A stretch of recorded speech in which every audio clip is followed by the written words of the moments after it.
মাননীয় মন্ত্রী সমরে দল করিম কালো টাকারে সাদা করছেন উনি।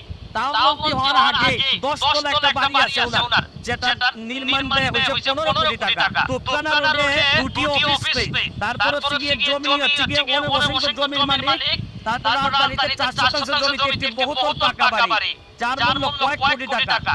তারপর হচ্ছে গিয়ে আপনার পাইকপাড়ায় কেয়ারে পুরুষ ভবনে একটি ফ্ল্যাট আছে। পিরোজপুরে আছে ওনার, নাজিরপুর আশেপাশের এলাকায় কোটি টাকার জমি ক্রয় করেছেন সমরে দল করিম। কিন্তু আমার সমস্যাটা যে জায়গায় হয়েছে, এত জায়গা থাকার পরও, সম্পদ থাকার পরও, ঢাকা শহরে এরকম 2-3টা বাড়ি থাকার পরও উনি মন্ত্রী হওয়ার 1 মাস 2 দিনের মধ্যে আবার রাজনীতি থেকে পদ বরাদ্দ নিছেন। তাও আমার কথা হচ্ছে যে কতটা চালাকি একটা মানুষের। এই যে মৎস্য ও প্রাণী সম্পদ মন্ত্রণালয়ের তথ্য অনুযায়ী উনার জন্ম কিন্তু হচ্ছে 1962 সালে, 71 সালে যদি মুক্তিযুদ্ধ হয়ে থাকে, তাহলে উনার বয়স হয়